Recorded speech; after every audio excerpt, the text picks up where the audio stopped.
প্রিয় নবম দশম শ্রেণীর শিক্ষার্থী বন্ধুরা, তোমরা কেমন আছো? আশা করি তোমরা ভালো আছো। আমার চ্যানেলের পক্ষ থেকে তোমাদের সবাইকে স্বাগতম। আমি আজকে তোমাদের গণিত বইয়ের সদৃশ আবৃত দশমিক ও অসদৃশ আবৃত দশমিক ভগ্নাংশ নিয়ে আলোচনা করব। তো মনোযোগের সাথে তোমরা আমার ক্লাসটি দেখো, আশা করি তোমরা বিষয়টা খুব ভালোভাবেই বুঝতে পারবে। এখানে বলা আছে 2 বা ততোধিক আবৃত দশমিক ভগ্নাংশের অনাবৃত ও আবৃত উভয় অংশের অঙ্ক সংখ্যা সমান হলে এদের সদৃশ আবৃত দশমিক ভগ্নাংশ বলে। অন্যথায় এদেরকে অসদৃশ আবৃত দশমিক ভগ্নাংশ বলে। যেমন 12.45 4 এবং 5 এর উপর পৌনঃপুনিক ও 6.32 3 এবং 2 এর উপর পৌনঃপুনিক, আবার 9.453 3 এর উপর পৌনঃপুনিক ও 125.897 7 এর উপরে পৌনঃপুনিক সদৃশ আবৃত দশমিক ভগ্নাংশ। এর কারণটা হচ্ছে, দেখো এইখানে আবৃত অঙ্ক সংখ্যা দুটো, 4 এবং 5, এখানেও দুটো, 3 এবং 2, এখানেও দুটো, দেখো এই দুটোর কথা বলা হয়েছে, 4 এবং 5 এই দুটো দেখো আবৃত দশমিক ভগ্নাংশ অঙ্ক হচ্ছে দুটি, এইখানেও আবৃত দশমিক অঙ্ক দুটি। তাহলে এইটা এবং এটা কিন্তু একই রকম, এখানে কোনো অনাবৃত অঙ্কর সংখ্যা নেই। আবার এই ক্ষেত্রে দেখো, এই সংখ্যা দুটোর ক্ষেত্রে যে এখানে অনাবৃত অঙ্কের সংখ্যা একটি, দুটি, 4 এবং 5, এবং আবৃত অঙ্কের অঙ্ক সংখ্যা একটি, 3। আবার এইখানে দেখো অনাবৃত অঙ্কের সংখ্যা দুইটি, অর্থাৎ আমরা দশমিকের পরে কয়টি অঙ্কের উপর পৌনঃপুনিক নেই তাদেরকে আমরা অনাবৃত অঙ্ক সংখ্যা বলি। তো এখানে দেখো দশমিকের পরে দুটি অঙ্ক আছে যাদের উপরে পৌনঃপুনিক নেই, এইখানেও ঠিকই দশমিকের উপরে দুটি অঙ্ক আছে যাদের উপর পৌনঃপুনিক নেই। তাহলে দুটি আছে অনাবৃত অংশ, আর একটির উপর পৌনঃপুনিক আছে, এখানেও একটির উপর পৌনঃপুনিক চিহ্ন আছে, তাই এদেরকে বলা হয় আবৃত অঙ্ক। অর্থাৎ এই দুটির সঙ্গে মিল আছে, আবার আগের দুটির সঙ্গেও মিল আছে, তাই এদেরকে বলা হয় সদৃশ আবৃত দশমিক ভগ্নাংশ। আবার দশমিক 3, 4, 5, 6, 4 এবং 6 এর উপর দেখো পৌনঃপুনিক, এবং 7.45 7, 8, 9, এখানে 7 এবং 9 এর উপর পৌনঃপুনিক। এই দুটো অঙ্কের কথা যদি বিবেচনা করি, দেখো দশমিকের পরে একটি অঙ্ক অনাবৃত, এখানে দশমিকের পরে দুটি অঙ্ক অনাবৃত, অর্থাৎ অনাবৃত অঙ্কের কিন্তু মিল নেই। আবার এখানে দেখো আবৃত অঙ্ক 4, 5, 6 তিনটির উপরে, আবার এখানে আবৃত 7, 8, 9 এটা তিনটির উপরে। আবৃত অঙ্কের অঙ্কর সংখ্যা মিল আছে, কিন্তু অনাবৃতের অঙ্কের সংখ্যা মিল নেই, তাহলে এটা অসদৃশ আবৃত দশমিক ভগ্নাংশ। আবার দেখো এখানে আরও একটি উদাহরণ দেওয়া আছে, 6.435 ও 2.89345। এখানে দেখো দশমিকের পরে দুটি অঙ্ক 4 এবং 3, এই দুটির উপর কোনো পৌনঃপুনিক নেই, অর্থাৎ অনাবৃত অঙ্কের সংখ্যা এখানে দুটি, এখানে অনাবৃত অঙ্কের সংখ্যা দুটি। অনাবৃত অঙ্কের সংখ্যার মিল আছে, কিন্তু দেখো আবৃত অঙ্কের সংখ্যা এখানে 5 এবং 7 এর উপর, অর্থাৎ দুটি, এখানে কিন্তু দেখো আবৃত অঙ্কের অঙ্ক সংখ্যা হচ্ছে তিনটি, যার কারণে এই দুটি অসদৃশ আবৃত দশমিক ভগ্নাংশ। আশা করি সদৃশ এবং অসদৃশ আবৃত দশমিক ভগ্নাংশ দেখে তোমরা চিনতে পারবে। এবার আমরা যে টপিকসটা নিয়ে আলোচনা করব সেটা হচ্ছে অসদৃশ আবৃত দশমিক ভগ্নাংশগুলোকে সদৃশ আবৃত দশমিক ভগ্নাংশে পরিবর্তন, অর্থাৎ কিভাবে আমরা অসদৃশ কোনো আবৃত দশমিক ভগ্নাংশকে সদৃশ আবৃত দশমিক ভগ্নাংশে পরিবর্তন করব, সেই নিয়মটাই আমরা এখন দেখব। এখানে দেখো বলা আছে যে কোনো আবৃত দশমিক ভগ্নাংশের আবৃত অংশের অঙ্কগুলোকে বারবার লিখলে দশমিক ভগ্নাংশের মানের কোনো পরিবর্তন হয় না। যেমন 6.4537, এখানে 3 এবং 7 এর উপরে পৌনঃপুনিক চিহ্ন আছে। তাহলে আমরা 37কে কিন্তু বারবার লিখতে পারি। অর্থাৎ দেখো এখানে 6.453737, 3 এবং 7 এর উপর পৌনঃপুনিক। এখানে দেখো 6.4537 7 এবং 3 এর উপর পৌনঃপুনিক। আবার লেখা যায় কেমনভাবে?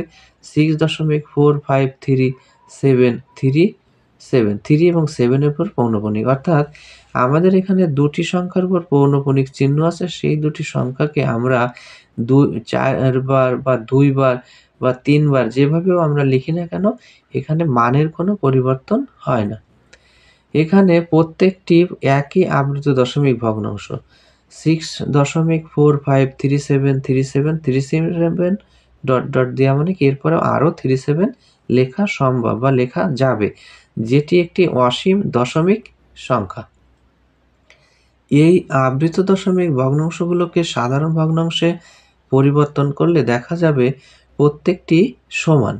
যেমন দেখো প্রথম যেটা আমরা লিখছিলাম, যে প্রথম যেটা ছিল যে 6.4537, এটাকে যদি আমি সাধারণ ভগ্নাংশে রূপান্তর করি তাহলে প্রথমে আমরা পুরো সংখ্যাটা বসায় দেব, দশমিক এবং পৌনঃপুনিক বাদে পুরো সংখ্যাটা বসায় দেব। এরপর বিয়োগ করব কি, পৌনঃপুনিক বাদে যে সংখ্যাগুলো থাকবে, যেমন 645 এর উপর কিন্তু কোনো পৌনঃপুনিক নেই, তাহলে এটা আমরা বিয়োগ করব। আর নিচে দেব যে কয়টি সংখ্যার উপর পৌনঃপুনিক আছে সেই কয়টি 9, এবং দশমিকের পরে যে কয়টি সংখ্যার উপর পৌনঃপুনিক আছে সেই কয়টা 0। তো এইভাবে 645 যদি এই সংখ্যা থেকে আমরা বিয়োগ করি তাহলে থাকে 63,892, আর নিচে থাকে 9,900। এরপর দেখো পরবর্তী যে সংখ্যাটা আমরা বসাইছি যে 3737 দুইবার লিখছি। তো দুইবার লিখে যদি আমরা ঠিক একইভাবে করি, যে পৌনঃপুনিক আছে এর জন্য আমরা নিচেই যে কটি সংখ্যার উপর আছে সেই কটা 9 দেব, যে কটির উপর নেই সেই কটি 0। আর উপরে কি দেব? দেখো পুরো সংখ্যাটা আমরা বসাই দিচ্ছি, বিয়োগ দেব পৌনঃপুনিক বাদে যে সংখ্যাগুলো 645 সেটা আমরা বিয়োগ করব। বিয়োগ করলে এটা আসে, তাহলে 645 বিয়োগ করলে এই সংখ্যাটা আসে, আর নিচে থাকে 999,900। তো এটা কাটাকাটি করলে 2 দিয়ে কাটাকাটি করলে আমাদের এই সংখ্যাটি আসে, তাই তো?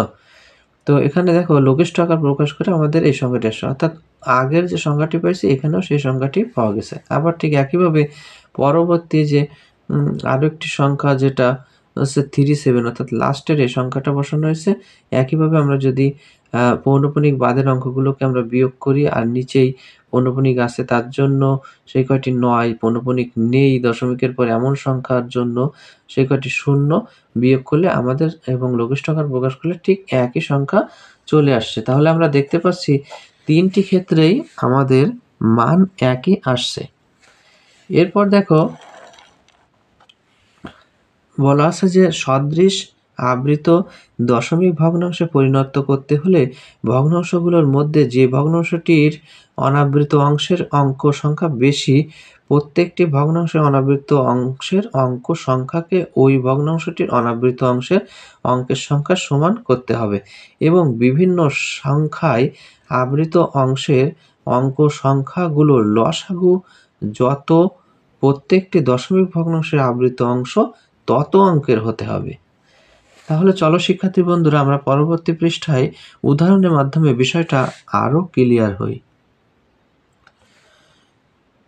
11 নম্বর পৃষ্ঠায় উদাহরণ 8-এ আমাদের 3টি সংখ্যা আছে, সেটা হচ্ছে আবৃত দশমিক ভগ্নাংশ, যাকে আমার নির্ণয় করতে হবে সদৃশ আবৃত দশমিক ভগ্নাংশে এদেরকে পরিণত করতে হবে। তো প্রথম সংখ্যাটির দিকে আমরা একটু খেয়াল করি, যে প্রথম সংখ্যা দিকে দেখো পৌনঃপুনিক আছে 1টির উপর। তারপর দেখো এইখানে পৌনঃপুনিক আছে দ্বিতীয় সংখ্যার উপর 2টির উপর, এইখানে পৌনঃপুনিক আছে 3টির উপর। তাহলে অনাবৃত যে অঙ্ক এইখানে কিন্তু নাই, দশমিকের পরে কোনো সংখ্যা কিন্তু নেই যে পৌনঃপুনিক নেই, এরকম কোনো সংখ্যা নেই। এরপর দেখো দশমিকের পরে পৌনঃপুনিক নেই, একটি সংখ্যা পাওয়া যাচ্ছে, অর্থাৎ 3 হচ্ছে একটি সংখ্যা। এরপরে দেখো এখানে দশমিকের পরে পৌনঃপুনিক নেই এরকম সংখ্যা হচ্ছে 2টি। তাহলে অনাবৃত অঙ্কের অঙ্ক সংখ্যা আমরা কি বলতে পারি? 2টি, সর্বোচ্চ হচ্ছে 2টি হতে হবে। আর আবৃত অঙ্কের অঙ্ক সংখ্যা হতে হবে এখানে 6 এর জন্য যেহেতু একটি, এখানে আছে 4, 5 এর জন্য 2টি, এখানে 4, 2, 3 এর জন্য 3টি। তাহলে অর্থাৎ 1, 2 এবং 3 এর লসাগু হবে আবৃত অঙ্কের অঙ্ক সংখ্যা। তাহলে দেখো এখানে সমাধানে আমরা দেখি যে 5.6 এর উপর পৌনঃপুনিক, 7.345 4 এবং 5 এর উপর পৌনঃপুনিক ও 10.78423 এর উপর পৌনঃপুনিক আবৃত দশমিক ভগ্নাংশে অনাবৃত অংশের অঙ্ক সংখ্যা যথাক্রমে 0, 1 এবং 2। দেখো অনাবৃত অঙ্কের সংখ্যা এখানে কিন্তু নেই, তাই 0 বলা হয়েছে। এখানে একটি আছে, তাই এখানে একটি বলা হয়েছে। আর এখানে দেখো অনাবৃত অঙ্কের সংখ্যা 2টি, 7 এবং 8, এজন্য 2 বলা হয়েছে। এখানে 10.78423 এর অনাবৃত অঙ্ক সংখ্যা দশমিকে সবচেয়ে বেশি। দেখো এখানে আছে সবথেকে বেশি অনাবৃত অঙ্ক সংখ্যা, অর্থাৎ 2টি, এবং এর সংখ্যা হচ্ছে 2। তাই সদৃশ আবৃত দশমিক ভগ্নাংশ করতে হলে প্রত্যেকটি দশমিক ভগ্নাংশে অনাবৃত অংশের অঙ্ক সংখ্যা 2 করতে হবে। 5.6 এর উপর পৌনঃপুনিক, 7.345 4 এবং 5 এর উপর পৌনঃপুনিক ও 10.78423 এর উপর পৌনঃপুনিক আবৃত দশমিক ভগ্নাংশে আবৃত অংশের অঙ্ক সংখ্যা যথাক্রমে 1, 2 ও 3। দেখো এখানে আবৃত অংশের অঙ্ক সংখ্যা এখানে একটা, এখানে 2টো এবং এখানে 3টে, সেই কথা এখানে বলা হয়েছে। তাহলে 1, 2 এবং 3 এর লসাগু হলো 6। তাই সদৃশ আবৃত দশমিক ভগ্নাংশ করতে হলে প্রত্যেকটি দশমিক ভগ্নাংশের আবৃত অংশের অঙ্ক সংখ্যা 6 করতে হবে। সুতরাং 5.6 এর উপর পৌনঃপুনিক বলতে আমরা বুঝি 5.6 অর্থাৎ 2টি অঙ্ক আমরা অনাবৃত নেব, আর কয়টি নেব আবৃত? 6টি। তাহলে যেহেতু আমরা 6কে বৃদ্ধি করতে পারবো, তাহলে 6 নেব 6টা। এরপর দেখো দ্বিতীয় যে সংখ্যাটা আছে সেটা ছিল 7.345। তাহলে প্রথমে আমরা 2টি সংখ্যা থাকবে যেটা অনাবৃত, 3 এবং 4, এবং 5 এর উপর পৌনঃপুনিক দেব। এভাবে যেহেতু 4, 5কে আমরা বারবার লিখতে পারি, তাহলে 4, 5, তারপর 4, 5, তারপর 4, 5, 4। তাহলে 4 পর্যন্ত গেলে আমাদের 6টি অঙ্ক কমপ্লিট হচ্ছে, অর্থাৎ আবৃত অঙ্কের অঙ্ক সংখ্যা 6টি কমপ্লিট হচ্ছে। এবং দেখো শেষ যে সংখ্যাটি ছিল সেটা হচ্ছে 10.78423। এখানে দেখো অনাবৃত অঙ্কের সংখ্যা 2টি এবং আবৃত অঙ্কের সংখ্যা কয়টি আছে? 3টি, কিন্তু আমাদের করতে হবে কয়টি? 6টি। তাহলে 423 423 এটা দিলে আমাদের 6টি পূর্ণ হচ্ছে। অর্থাৎ প্রত্যেকটি সংখ্যার ক্ষেত্রে অনাবৃত অঙ্কের সংখ্যা এবং আবৃত অঙ্কের সংখ্যা সমান হতে হবে। তাহলে নির্ণয় সদৃশ আবৃত দশমিক ভগ্নাংশ সমূহ হবে 5.66 এবং 6 থেকে 6টা 6 এর উপর পৌনঃপুনিক, লাস্টে 6 এর উপর পৌনঃপুনিক। আবার দেখো 7.345, তারপরে 5 এর উপর পৌনঃপুনিক, 4, 5, 4, 5, 4 এর উপর পৌনঃপুনিক। অর্থাৎ আমরা যেটা নির্ণয় করছি সেটা এখানে লিখে দেখানো হয়েছে। আশা করি শিক্ষার্থী বন্ধুরা তোমরা 8 নম্বর উদাহরণটা বুঝতে পারছো। এরপর দেখো ঠিক একইভাবে 9 নম্বর উদাহরণেও 3টি অঙ্ক দেওয়া আছে, যেখানে দশমিক ভগ্নাংশ দেওয়া আছে, যেখানে এদেরকে বলা হয়েছে সাদৃশ আবৃত দশমিক ভগ্নাংশে পরিণত করতে। তো এখানেও ঠিক একইভাবে সমাধান করা আছে। সমাধানে বলা আছে যে 1.7643 এই অনাবৃত অংশ বলতে দশমিক বিন্দুর পরে 4টি অঙ্ক, এখানে আবৃত অংশ নেই। দেখো এখানে প্রথম যে সংখ্যাটা আছে এখানে দেখো কোনো পৌনঃপুনিক চিহ্ন নেই, তাহলে এখানে কি আবৃত অংশে আছে নাকি? আবৃত অংশ কিন্তু নেই। তাহলে দেখো 3.24 এখানে কিন্তু দেখো আবৃত অঙ্কের সংখ্যা আছে 2টি, কিন্তু এখানে অনাবৃত অংশের অঙ্ক সংখ্যা 0, অর্থাৎ এখানে কিন্তু দশমিকের পরে এমন কোনো সংখ্যা নেই যা অনাবৃত, তাই এখানে বলবো অনাবৃত অংশের অঙ্ক সংখ্যা 0। এবং দেখো আবৃত অংশের অঙ্ক সংখ্যা 2, এখানে আবৃত অংশের অঙ্ক সংখ্যা কয়টি? 2টি। আবার দেখো 2.78346 এখানে আবৃত অঙ্কের অঙ্ক সংখ্যা 3টি। দেখো 346 3টির উপর পৌনঃপুনিক চিহ্ন আছে, তাহলে আবৃত অঙ্কের অঙ্ক সংখ্যা 3টি আর অনাবৃত কয়টি? 2টি। তাহলে এতই অনাবৃত অংশের অঙ্ক সংখ্যা 2টি এবং আবৃত অংশের অঙ্ক সংখ্যা 3টি। এখানে দেখো অনাবৃত অংশের অঙ্ক সংখ্যা সব থেকে বেশি হলো 4। দেখো এইখানে কিন্তু অনাবৃত অঙ্কের সংখ্যা কয়টি হচ্ছে? 4। তাহলে যেহেতু 4 সব থেকে বেশি, তাহলে আমরা 4টাকে কিন্তু গ্রহণ করব। এবং আবৃত অংশের অঙ্ক সংখ্যা হবে কি 2, 3 এর লসাগু। কারণ এখানে দেখো আবৃত অঙ্ক নেই, এখানে আছে 2টি, এখানে আছে 3টি, তাহলে 2 এবং 3 এর লসাগু হবে আবৃত অংশের অঙ্ক সংখ্যা, তাহলে হবে 6। তাহলে ঠিক একইভাবে আমরা দেখো 1.7643 কে আমরা এভাবে নির্ণয় করতে পারি। যেহেতু এখানে আবৃত অংশের অঙ্ক সংখ্যা নেই, যদি না থাকে তাহলে সেগুলো আমরা শূন্য দিয়ে কভার করব, কারণ শূন্যের উপর পৌনঃপুনিক চিহ্ন দিলে এবং দশমিকের উপর শূন্য দিলে মানের কোনো পরিবর্তন হয় না। আবার দেখো 3.24 2 এবং 4 এর উপর পৌনঃপুনিক, এটাকে যদি আমরা লিখি তাহলে দেখো আমরা 4টি হচ্ছে অঙ্ক সংখ্যা হবে অনাবৃত এবং বাকিগুলো হবে আবৃত। এরপর দেখো তৃতীয়টা আছে 2.78346 এখানে 3টি হচ্ছে অনাবৃত, এখানে 2টি অনাবৃত আর 3টি হচ্ছে আবৃত। তাহলে এটাকে আমার করতে হবে 6টি করতে হবে আবৃত আর 4টি করতে হবে অনাবৃত। দেখো 4টি আমাদের অনাবৃত করা হয়েছে এবং 6টি হচ্ছে আবৃত করা হয়েছে। তো জাস্ট এই মানগুলো এখানে বসিয়ে দেওয়া হয়েছে। এরপর দেখো আমরা কি সিদ্ধান্ত বা কি মন্তব্য করতে পারি? সসীম দশমিক ভগ্নাংশগুলোকে সদৃশ আবৃত ভগ্নাংশে পরিণত করার জন্য দশমিক বিন্দুর সর্বডানের অঙ্কের পর প্রয়োজনীয় সংখ্যক শূন্য বসিয়ে প্রত্যেকটি দশমিক ভগ্নাংশের দশমিক বিন্দুর পরের অনাবৃত অঙ্ক সংখ্যা সমান করা হয়েছে। আর আবৃত দশমিক ভগ্নাংশের ক্ষেত্রে প্রত্যেকটি দশমিক ভগ্নাংশে দশমিক বিন্দুর পরের অনাবৃত অঙ্ক সংখ্যা সমান এবং আবৃত অঙ্ক সংখ্যা সমান করা হয়েছে। আবৃত অঙ্কগুলো ব্যবহার করে অনাবৃত অংশের পর যে কোনো অঙ্ক থেকে শুরু করে আবৃত অংশ নেওয়া যায়। এবার চলো শিক্ষার্থী বন্ধুরা আমরা এই কাজটার সমাধান করে আসি। প্রিয় শিক্ষার্থী বন্ধুরা, এই কাজটা সমাধানের পূর্বে তোমরা যখন করবে তখন এভাবে খাতায় আমার মতো লিখে নেবে এবং দেখো খাতায় লিখে নেওয়ার পরে তোমাদের যেটা করতে হবে সেটা হচ্ছে অনাবৃত অঙ্কের সংখ্যা সর্বোচ্চ কোন সংখ্যাটির ভিতরে আছে সেটা তোমাদের দেখতে হবে। দেখো এখানে দশমিকের পরে অনাবৃত অঙ্কের সংখ্যা কয়টি আছে? 3টি। এখানে দশমিকের পরে অনাবৃত অঙ্কের সংখ্যা কয়টি আছে? 2টি। এখানে কয়টি আছে? 2টি। তাহলে আমরা সর্বোচ্চ যে সংখ্যাটায় অনাবৃত অঙ্কের সংখ্যা আছে সেই সংখ্যা রাখব।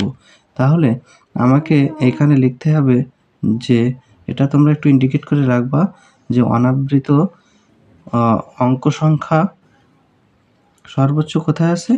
এইখানে আছে, অর্থাৎ 3টি। তাহলে আমাদের এখানে অনাবৃত অঙ্ক সংখ্যা হবে 3টি, প্রত্যেকটির ক্ষেত্রে কিন্তু 3টি করে আমাদের করতে হবে।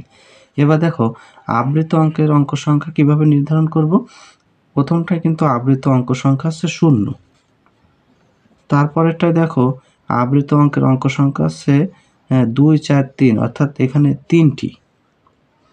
এরপর দেখো তৃতীয় সংখ্যাটিতে আছে আবৃত অঙ্কের সংখ্যা 2টি। প্রতিটার আবৃত দশমিক ভগ্নাংশ থেকে আবৃত অঙ্কের অঙ্ক সংখ্যার যে লসাগু হবে সেটা হবে আবৃত অঙ্কের অঙ্ক সংখ্যা, অর্থাৎ 3 এবং 2 এর লসাগু কত আছে? 6। তাহলে দেখো এখানে আবৃত অঙ্কের অঙ্ক সংখ্যা হবে কয়টি? 6টি। আর অনাবৃত অঙ্ক সংখ্যা হবে কয়টি? 3টি। এখন যখন আমরা এটা করব তোমরা শিক্ষার্থী বন্ধুরা আরও ভালো বুঝতে পারবে। তো দেখো প্রথমে আমরা এই সংখ্যাটিকে এখানে লিখে ফেলব 3.467। এখন দেখো অনাবৃত অঙ্ক সংখ্যা কয়টি রাখতে হবে? 3টি। তাহলে দশমিকের পরে আমরা 3টি রাখলাম। এবার দেখো আবৃত অঙ্কের সংখ্যা কয়টি হতে হবে? 6টি। দেখো এখানে কিন্তু কোনো পৌনঃপুনিক নেই, যার কারণে পৌনঃপুনিক না থাকলে আবৃত অঙ্কের অঙ্ক সংখ্যা যে 6টি সেটা আমরা কিন্তু শূন্য দ্বারা পরিপূর্ণ করব এবং শূন্যের এইখানে একটা পৌনঃপুনিক চিহ্ন দেব আর এইখানে একটা পৌনঃপুনিক চিহ্ন দেব। এরপর দেখো দ্বিতীয় অঙ্কটার ক্ষেত্রে আমরা আসি। এখানে এই সংখ্যাটা আমরা ঠিক দশমিক বাদে এবং পূর্ণপূর্ণিক বাদে পুরো সংখ্যাটা আগে লিখে দেব। 2 4 3 দেখো লিখে দিছি। এখন দেখো দশমিকের পরে আমার কয়টা অনাবৃত রাখতে হবে? 3টি। তাহলে এই 3 পর্যন্ত অর্থাৎ 0 1 2 এই পর্যন্ত রাখলাম, তাহলে আবৃত হবে এখান থেকে শুরু। এবার আবৃত অঙ্কের সংখ্যা কয়টি হবে? 6টি হতে হবে। তাহলে দেখো এই 4 3 থেকে শুরু। এখন কাকে আমরা বারবার লিখতে পারবো? 2 4 3 কে। তো 2 4 3 এরপরে আবার আসবে 2 4 3, তারপর আসবে 2, অর্থাৎ দেখো 6টি হয়েছে কিনা, 1টা 2টো 3টে 4টে 5টা 6টা। এই 2-র উপর পৌনঃপুনিক আর এখানে 4-এর উপর পৌনঃপুনিক। তাহলে দেখা যাচ্ছে কি অনাবৃত অঙ্কের সংখ্যা 3টি থাকছে আর আবৃত অঙ্কের সংখ্যা 6টি। উপরেরটার ক্ষেত্রেও ঠিক একই রকম হয়েছে। এখন দেখো তৃতীয় সংখ্যাটির ক্ষেত্রে আমাকে এই সংখ্যাটা দশমিক এবং পৌনঃপুনিক বাদে আগে প্রথমে আমরা এখানে লিখে দেব 5 2, এবং দেখো এই সংখ্যা সোজা সোজা কিন্তু আমরা প্রতিটা বসাবো, তাহলে আমাদের হিসাব করতে সুবিধা হবে। দেখো অনাবৃত অঙ্কের সংখ্যা কয়টি রাখতে হবে? 3টি। তো আমি এই 5 পর্যন্ত রাখবো, তাহলে 6-এর উপর পৌনঃপুনিক দেব। এইবার দেখো কাকে বারবার লেখা যায়? 5 6 কে। তো এখানে 5 আছে 6 আছে, ঠিক এখানে আমরা লিখব 5 6 5 6, তারপর হচ্ছে 5। তাহলে দেখো 6টি হয়েছে কিনা, 1টা 2টো 3টে 4টে 5টা 6টা। আশা করি শিক্ষার্থী বন্ধুরা তোমরা বুঝতে পারছো। আমরা কিন্তু কাজটির সমাধান করে ফেললাম। আমি আবারও একটু বিষয়টা বোঝানোর জন্য আরেকবার একটু বলি, অনাবৃত অঙ্ক সংখ্যা কিভাবে আমরা নির্ধারণ করব বলো তো? অনাবৃত অঙ্কের অঙ্ক সংখ্যা নির্ধারণ করব সবথেকে বেশি যেখানে অনাবৃত অঙ্ক আছে। দেখো এই সংখ্যাটিতে অনাবৃত অঙ্কের সংখ্যা কয়টি? 3টি। তাহলে সেটাই আমরা সিলেক্ট করব। তাহলে অনাবৃত অঙ্কের সংখ্যা সর্বোচ্চ যেখানে থাকবে সেই সংখ্যাটি হবে অনাবৃত অঙ্কের অঙ্ক সংখ্যা 3টি। এবার আবৃত অঙ্কের অঙ্ক সংখ্যা কিভাবে নির্ধারণ করব? শুধুমাত্র পৌনঃপুনিক আছে সেরকম সংখ্যা। দেখো এখানে পৌনঃপুনিক আছে কয়টির উপর? 3টির উপর। এখানে কয়টির উপর? 2টির উপর। তাহলে এই যে 3টি এবং 2টি, তাহলে 3 আর 2 এর লসাগু হবে আবৃত অঙ্কের অঙ্ক সংখ্যার সমান। তাহলে আবৃত অঙ্কের অঙ্ক সংখ্যা কয়টি হবে? 6টি। কিভাবে পেলাম? এই আবৃত অঙ্কের অঙ্ক সংখ্যার লসাগু করে। আশা করি শিক্ষার্থী বন্ধুরা তোমরা বুঝতে পারছো। এখন দেখো 3টি অঙ্কের এই আবৃত অঙ্কের অঙ্ক সংখ্যা এবং অনাবৃত অঙ্কের অঙ্ক সংখ্যা সমান, তাহলে এটাকে আমরা সদৃশ আবৃত দশমিক ভগ্নাংশে পরিবর্তন করতে পারলাম। তো শিক্ষার্থী বন্ধুরা আজকের ক্লাস এ পর্যন্ত। পরবর্তী অনলাইন ক্লাস দেখার আমন্ত্রণ জানিয়ে এবং তোমাদের সুস্বাস্থ্য কামনা করে এখানে শেষ করছি। আমরা পরবর্তী অনলাইন ক্লাসে শিখব আবৃত দশমিক ভগ্নাংশের যোগ ও বিয়োগ। তো সে পর্যন্ত তোমরা ভালো থেকো।